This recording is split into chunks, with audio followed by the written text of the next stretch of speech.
Alright, this is day whatever. I'm not sure what day, but at least 3, maybe 4. Uh, Getting ready to start back in here. I'm going to be taking that upper section down, at least that down. May start unscrewing some of those off the wall. But I wanted to show you guys some stuff. This is how it was all over the house. Back when this house was built, whoever did the electric work didn't know what in the hell they were doing. So this metal box here, this is fine, okay? But you'll notice Romex is just loose. These particular boxes come with a double clamp at the top and the bottom. You run the Romex through behind the clamp, tighten the screw, and then it clamps the Romex down. I guess that was too much work for them. Apparently they took every one of the clamps out and threw them away. And they just poked the Romex through the hole. Also, you'll notice no Romex staples, nowhere. Okay? So every box that I've opened up around here, this is what I have found as far as no Romex connectors. And so I also suspect that there's no Romex staples used anywhere in this entire house. The other thing too is each one of these wires here are on the same circuit. Normally you would loop through. This used to go to a plug that was in the wall for, I think, I can't remember what it was in the wall for. There used to be a little small oven cabinet here for a small oven, something about the size you would have in a little travel trailer. But anyway, normally you would loop. Come down with one wire and it would go from that one to the next one to the next one. Not here, they all go through the ceiling. Now I know they're on the same circuit as that ceiling fan there. So it could be that they go over there, but I doubt it seriously. Knowing these people that wired it, they just poked all them up in the attic and wired them together, and I would be surprised if there's even a junction box up there. I will know for sure because I got to cut a hole in the ceiling right here for the hood vent that we're putting in. It's going to go over the cooktop that's going here, and it's going to exhaust out through the roof. So I've got to cut a hole there, and when I look up in there, I will be able to see what shenanigans they did. The other thing too is where's my flashlight, man? Oh, there it is. Let me get down. It's hard to get up and down when you get old. All right, now the existing plumbing, hopefully you can see that. It's duct tape on there. That's been there since we moved in about 6 years ago. And then there's duct tape on where it goes out the wall and to the drain. So all of that's going to come out and go away. I guess they had a leak back then because of the cabinets settling and never could get it sealed, so they just duct taped it. The other thing that we've got here is a dishwasher here. This is the dishwasher we had from the other house that we lived in, and so it hasn't been used. It wasn't used too much down there, but it hadn't been used in at least 6 years. It sat out in the barn for probably at least 4.5, whatever. And then the wife wanted it in, try to get it in, and so I was going to see about putting it in here temporarily till we could do the kitchen reno. But like I said, the cabinets are so disintegrated that when I first made it to where it go in back there over here, it went in okay, but I decided that the cabinets were disintegrating right over here so bad that I wasn't even going to attempt to go any further with the installation. And then it sat down on the top up here, and you could open the lid. But what we are going to do is I'm going to disconnect the hot water back there here in a while. I don't know if I'll get to it today or not. Temporary, the water hookup of this into that take the drain hose up to the top, plug it in, and we're going to see if it still works. If it works, then we'll plan on it going in just here on the side of the new cabinets. We will get all that together in there. And if not, we will put this back in the barn, and we have an extra 21-inch cabinet. It's got 3 drawers in it, and we'll just put that there. Like I said, if it doesn't work, she's been washing dishes by hand for 6 years, and she wasn't going to buy another dishwasher. We're trying to do this whole renovation for less than $2,800. And a lot of people are going, man, there's no way you can do that. Well, we're going to give it a good try, and I think we can do it. We may still have a few things that need to be touched up or whatever at the very end, but we'll get it, if not all the way. Again, we're not going for,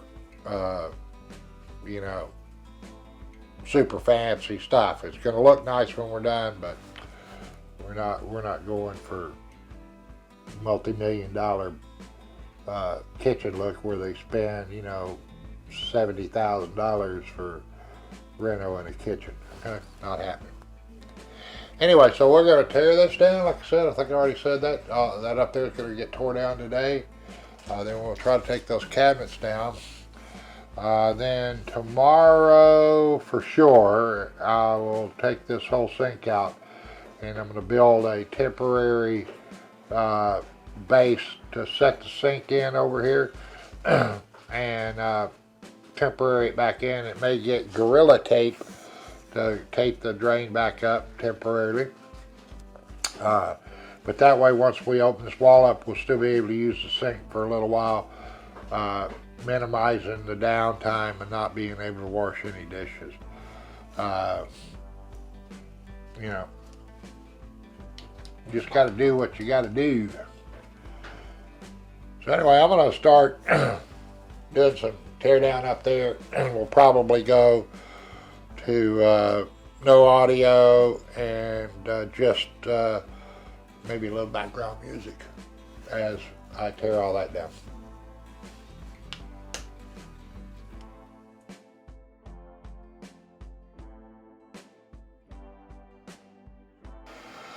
All right, what I'm doing right here is taking down the upper cabinets, the cherry colored ones, like the color you see down at the end down there. Right here is 2 9-inch uppers, and really, with the age that we are now, really can't hold things up with one hand while I'm doing some other stuff. And the wife can't hold stuff up anymore. She had surgery on her elbow several months back, and it's still going to be a long time before she could, do what she used to do, if she ever gets back to being able to do that. But anyway, so what we came up with is I had this scissor transmission jack that I got from Harbor Freight for when I rebuilt the transmission on our truck. And so it just came to the idea, well, we could use that to kind of create an adjustable prop under the cabinets to hold them up. Basically, I took the ratchet straps off of it to hold the transmission on, and just set a towel up on the plate. I had added a different plate up on the top for the transmission to sit on. So we just set that towel on there to hold it up, and this holds it up perfectly. I don't have to really worry about it coming down. All you got to do is barely hold it up so they don't tip and fall off once I take the screws out of the wall. Now, what you'll see on a lot of DIY channels and things like that, or fixer-upper type stuff, you'll see that they put what's called a ledger board on the wall, and then they will set the cabinets up on those, hold them up while they fasten them to the wall. And if you're doing a drywall walls and you haven't finished them yet, you can do that. That works.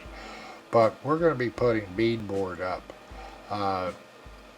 This house was built back in the 70s when paneling was the thing, and so everything in this house was designed to be used with 1/8 inch paneling on the walls.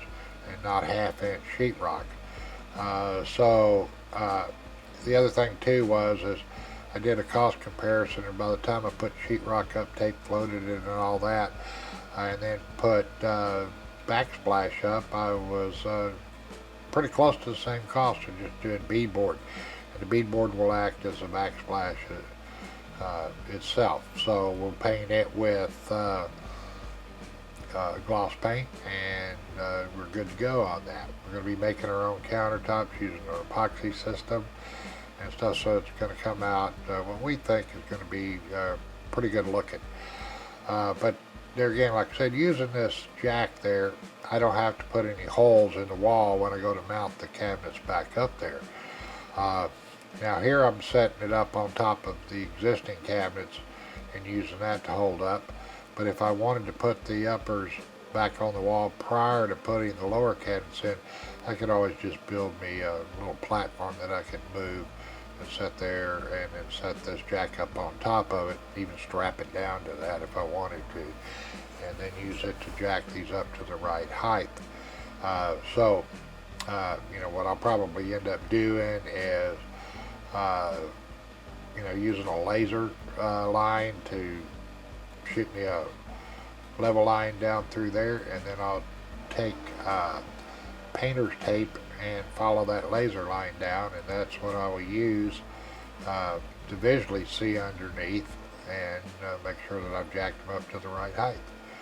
So anyway, a lot of times, you know, just look around, see what you got. You know, this is going to work for us. Take the cabinets up, take them down, put them back up. It's the way to go. So just improvise, people, when you're looking for stuff to do. You can see, just take that, screw it right up there, and it's holding it up.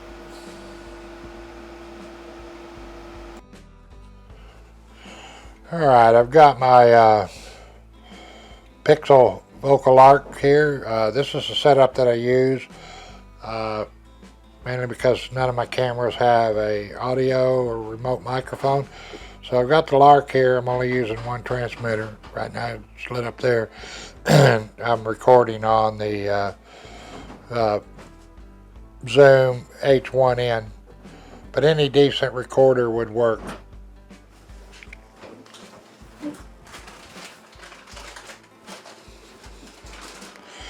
So anyway, we're at it. We're another stopping point for today. We don't kill ourselves. We're old. Got a lot of aches and pains in the bod, and so we go a little bit. We're down to that part there. The next section would be to take out this old cabinet holding the sink and then build some stuff up in it.